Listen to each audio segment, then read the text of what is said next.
India കണ്ടതിൽ വെച്ച് ഏറ്റവും വലിയൊരു ദുരന്തം ഇന്ന് ഗുജറാത്ത് അഹമ്മദാബാദിലുണ്ടായിരിക്കുകയാണ്. അതായത് എല്ലാവരും ടി വിയിൽ ഇപ്പോൾ ടി വിയിൽ ഫുൾ ആ ന്യൂസാണ്. അതായത് പ്ലെയിൻ ക്രാഷ്, വിമാന ദുരന്തം. അതിനകത്ത് 120ഓളം ആളുകൾ ഇപ്പോൾ തന്നെ മരിച്ചിട്ടുണ്ട്. പക്ഷേ എന്താ പറയുക, വിമാനം പറന്നുയർന്ന് മിനിറ്റുകൾക്കുള്ളിൽ തന്നെ അതിനൊരു ക്രാഷ് ഉണ്ടാകുമ്പം ആ വിമാനത്തിൽ നിറച്ചിരിക്കുന്ന ഫ്യൂവൽ ഫുള്ളായിരിക്കും. കാരണം 9.5 മണിക്കൂറോളം ഫ്ലൈ ചെയ്യാനുള്ള ഫ്യൂവൽ അതിനകത്തുണ്ടായിരുന്നു. അപ്പം അത് കാണുന്നുണ്ട്, വിമാനം ചെന്ന് ഇടിക്കുമ്പോൾ തന്നെ ഒരു തീ ഗോളമായിട്ട് സാധനം മാറുക. അപ്പോൾ സ്വാഭാവികമായിട്ടും അതിൻ്റെ ഉള്ളിലുള്ള ആളുകളെല്ലാം, അങ്ങനെ ആകില്ലേ എന്ന് പ്രാർത്ഥിക്കാം, അതിൻ്റെ ഉള്ളിലുള്ള ആളുകളെല്ലാം തന്നെ മരിക്കാനാണ് സാധ്യത. എന്നാണെങ്കിലും 120ഓളം ആളുകൾ മരിച്ചിട്ടുണ്ട്. രക്ഷപ്പെട്ടു വന്നാൽ മതിയായിരുന്നു. പക്ഷേ രക്ഷപ്പെട്ടു വന്നാലും അത്രത്തോളം പരിക്കുകൾ അവർക്ക് ഉണ്ടാകാനുള്ള സാധ്യതയുണ്ട്.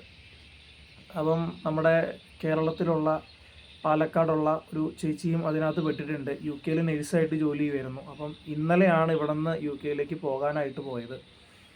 അപ്പോൾ ഗുജറാത്തിൽ ചെന്നിട്ട് അവിടെ നിന്ന് പോകാനുള്ള പ്ലാനായിരുന്നു എന്ന് തോന്നുന്നു. കാരണം എന്തുകൊണ്ടാണ് ഗുജറാത്തിൽ അങ്ങനെ ആയിരിക്കും, കണക്ഷൻ ഫ്ലൈറ്റൊക്കെ ആയിരിക്കും. അപ്പം ഗുജറാത്തിൽ ചെന്നിട്ട് ഈ ഫ്ലൈറ്റിൽ ആ ചേച്ചി ഉണ്ടായിരുന്നു.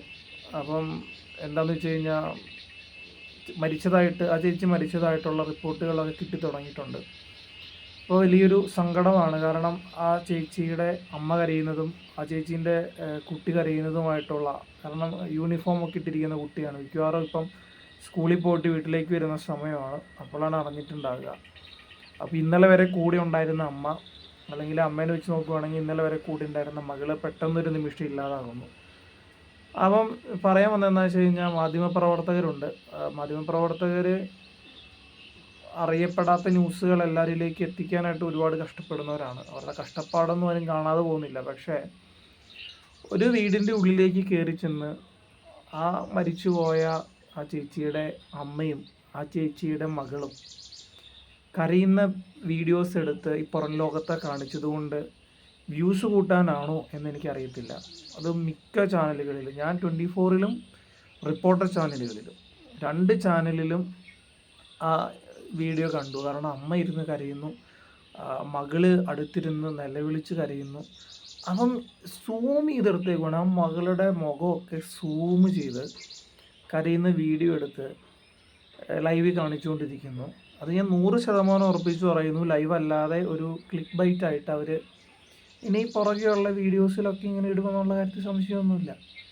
അപ്പം കരയുന്ന ഒരു മുഖം കാണിച്ചു കഴിഞ്ഞാൽ കിട്ടുന്ന ക്ലിക്ക് ബൈറ്റിൻ്റെ എണ്ണം കൂടുതലാണ്, പ്രത്യേകിച്ച് ഇത്രത്തോളം ഒരു ന്യൂസ് വാല്യൂ ഉള്ള ഒരു സംഭവത്തിന്. അപ്പോൾ സ്വാഭാവികമായിട്ടും കാണിച്ചുകൊണ്ടിരിക്കുകയാണ്. പരമാവധി അത്തരത്തിലുള്ള കാര്യങ്ങളിൽ നിന്ന് മാറി നിൽക്കാൻ ശ്രമിക്കുക എന്ന് മാത്രമേ പറയാനുള്ളൂ. നിങ്ങൾ ന്യൂസ് എടുക്കണം, ന്യൂസ് എടുക്കണ്ടെന്ന് പറയുന്നില്ല. പക്ഷേ ആ വീടിൻ്റെ ഉള്ളിൽ കയറി ന്യൂസ് എടുക്കാനുള്ളൊരു ഇത് കാണിക്കാൻ നിൽക്കരുത്. പുറത്ത് ന്യൂസ് എടുക്കുക. പുറത്ത് നിങ്ങൾക്ക് മാക്സിമം അവിടെ കുടുംബക്കാരോട് ഇത് അന്വേഷിക്കാൻ നിൽക്കാതിരിക്കുക. കാരണം എന്താണ്, എവിടെ പോയതാണ്, എങ്ങനെ പോയതാണ്, എങ്ങനെയായിരുന്നു നാട്ടിലൊക്കെ, വീട്ടുകാരോടൊക്കെ സ്നേഹമാണോ. അപ്പം ഈ മരിച്ചുപോയ ചേച്ചിയാണെന്ന് തോന്നുന്നു, കഷ്ടപ്പെട്ട് പണിതിട്ടായിരിക്കാം അവരിപ്പോൾ ഒരു കുഞ്ഞു വീട്ടിലാണ് താമസിക്കുന്നത്. അതിൻ്റെ അടുത്ത് വലിയൊരു വീട്, അത്യാവശ്യം കൊള്ളാവുന്ന വലിയൊരു വീട് പണിതുകൊണ്ടിരിക്കുകയാണ്. അപ്പോൾ അതിൻ്റെ ഇടയിലാണ് ഇങ്ങനെയൊക്കെ സംഭവിച്ചിട്ടുള്ളത്. അപ്പം ഈ വിമാനാപകടം നടന്നു എന്ന് കേട്ടപ്പോഴേ ഞാനൊക്കെ മനസ്സിൽ വിചാരിച്ചൊരു കാര്യമുണ്ട്. നമ്മളൊക്കെ തമാശയ്ക്കാണെങ്കിലും പറയും, എവിടെയാണെങ്കിലും ലോകത്തിൻ്റെ ഏത് ഭാഗത്താണെങ്കിലും ഏത് സ്ഥലത്താണെങ്കിലും ഒരു മലയാളിയെങ്കിലും ഉണ്ടാകും. നമ്മൾ തമാശയെങ്കിലും പറയില്ലേ. അല്ലെങ്കിൽ ഇപ്പം നമ്മൾ വിചാരിക്കുമ്പം എന്തിനാണ് ഗുജറാത്തിൽ പോയിട്ട് അവിടെ നിന്ന് ലണ്ടനിലേക്ക് ഫ്ലൈറ്റ് കയറി പോകുന്നത്, അല്ലാതെ എത്രയോ കണക്ഷൻ ഫ്ലൈറ്റുകൾ അല്ലാതെ പോകുന്നവരെയൊക്കെ നമുക്കറിയാം. അപ്പോൾ എന്തുകൊണ്ടാണ് ഈ ഗുജറാത്തിൽ ചെന്നിട്ട് അവിടെ നിന്ന് ലണ്ടനിലേക്ക് പോയതെന്നൊക്കെ നമ്മൾ ചിന്തിക്കും. പക്ഷേ എന്തോ ആ ചേച്ചീൻ്റെ വിധിയായിരിക്കാം, ഒരു മലയാളി അതിനകത്തുണ്ടായിരുന്നു. ഇപ്പോഴത്തെ കണക്ക് വെച്ച് ഒരു മലയാളി അതിനകത്തുണ്ടായിരുന്നു. ആ ചേച്ചി മരിക്കുകയും ചെയ്യുന്ന ഒരു സാഹചര്യം. ഇനി എത്ര പേര് മലയാളികളായിട്ട് അതിൻ്റെ ഉള്ളിൽ ഉണ്ടെന്ന് അറിയില്ല. പക്ഷെ നമ്മൾ കണക്ക്, അതായത് യാത്രക്കാരുടെ കാര്യങ്ങൾ നോക്കുകയാണെങ്കിൽ മലയാളി എന്നല്ല, ഇന്ത്യക്കാരൻ എന്നല്ല, 242 പേര് അങ്ങനെ നമ്മൾ എടുക്കും. കാരണം എല്ലാവരും മനുഷ്യന്മാരാണ്. അതായത് 169ഓളം ഇന്ത്യക്കാരും ബാക്കി വിദേശികളും ക്രൂ മെമ്പേഴ്സും ഒക്കെ ഉണ്ടായിരുന്നു. പക്ഷേ എല്ലാവരും മനുഷ്യന്മാരാണ്, എല്ലാവരും ജീവിക്കാനുള്ള ഒട്ടപ്പാച്ചിലാണ്. അപ്പം അതിൻ്റെ ഇടയ്ക്ക് ഇങ്ങനെ സംഭവിച്ചപ്പം അത് വലിയൊരു ദുരന്തമാണ്, നമ്മുടെ നടക്കാൻ പാടില്ലാത്ത വലിയൊരു ദുരന്തമായിരുന്നു നടന്നത്. അപ്പം ഇത് കൂടാതെ പലരും പറയുന്നുണ്ട് 2 കപ്പൽ മുങ്ങി, ഒരു പ്ലെയിൻ ഇപ്പോൾ തകർന്നു. അപ്പോൾ എന്താണ് ഇങ്ങനെ സംഭവിക്കുന്നത് എന്ന് ഒരുപാട് പേരൊക്കെ ഇങ്ങനെ എന്താ പറയുക, ആവശ്യമില്ലാത്ത അങ്ങനെ ചിന്തിക്കുന്നതിൽ തെറ്റുണ്ടെന്ന് ഞാൻ പറയുന്നില്ല. കാരണം ആരാണെങ്കിലും ഒന്ന് ചിന്തിക്കും. പക്ഷേ ആവശ്യമില്ലാതെ നമ്മൾ ചിന്തിച്ച് ആവശ്യമില്ലാത്ത ഉത്തരങ്ങൾ നമ്മൾ കണ്ടുപിടിക്കാൻ നിൽക്കരുത്.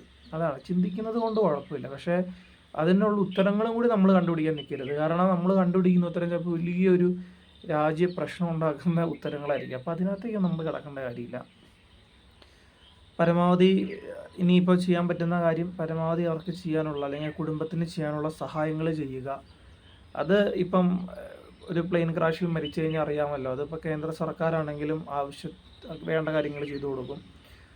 എയർ ഇന്ത്യ കമ്പനി ആണെങ്കിലും വേണ്ട കാര്യങ്ങൾ ആ കുടുംബങ്ങൾക്ക് വേണ്ടി ചെയ്തു കൊടുക്കും എന്നുള്ള കാര്യത്തിൽ സംശയമൊന്നുമില്ല. പക്ഷേ കൃത്യസമയത്ത് കിട്ടേണ്ടതുപോലെ അവർക്കെല്ലാം കിട്ടിയാൽ മതി എന്ന് മാത്രമാണ്.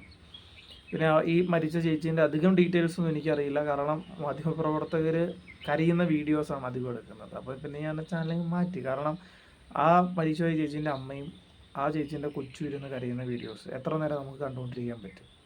ഇവർ കാണിച്ചുകൊണ്ടിരിക്കും, പക്ഷെ നമുക്ക് എത്ര നേരം അത് കണ്ടുകൊണ്ടിരിക്കാൻ പറ്റും? അതുകൊണ്ടത് മാറ്റി. എന്താണെങ്കിലും നടക്കാൻ പാടില്ലാത്തൊരു സംഭവമായിരുന്നു. പക്ഷേ